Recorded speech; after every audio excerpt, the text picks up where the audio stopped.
Okay, so let's talk about acoustic guitars now. So the first thing is you are always going to be tempted to mic an acoustic guitar at the sound hole. That looks like the place where the sound comes from. I guess it is the place where most of the sound comes from. The bad part about that is you get too much low frequency. You get woof. You get too much of what we usually don't need from acoustic guitar, especially in a bigger setting, in a rock band, in a worship team, in something like that, where there are other people that are covering the low end, right? The acoustic, that can just be in the high end. So you want to put that at the 12th fret.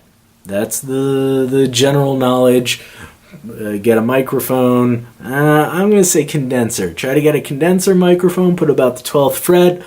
That's probably going to be what you like the best.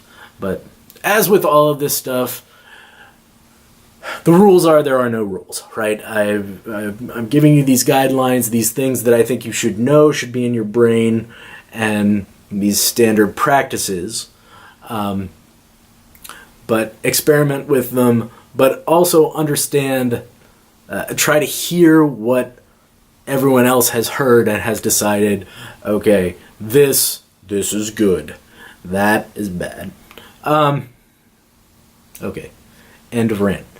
It is false that you should mic all guitars at the sound hole. Piezoelectric pickups. We probably played around with the Guild, and I showed you this. I find that sound to be brittle, is the word that I use. It's a lot of high end, not in a pleasing way. It doesn't sound like a guitar sounds acoustically to me. Now it's become this sound of itself. I'm sure I talked way too much about that in the actual lecture.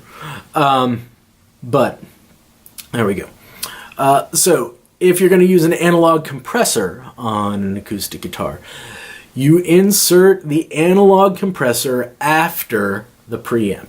You want to be up at line level, but then you want to go into the compressor first, and then into your channel strip, into Pro Tools, whatever you're recording it to. Okay, good.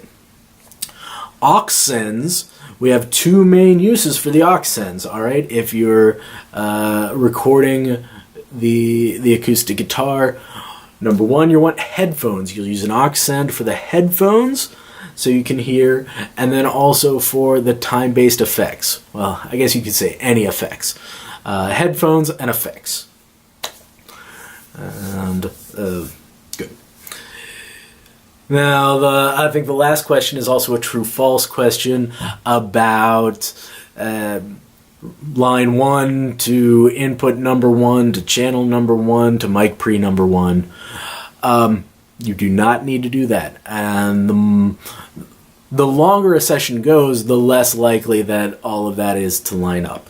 But for the sake of your brain and starting out a session, yes, I will usually recommend, to keep it easier on your brain, that you have a sort of template in your brain of how that goes, how you mic up a full band and what order things are in, and set that up to be input 1 goes to input 1 to input 1 to input 1, right? Good. Very good. All right. Thank you very much, and stay frosty.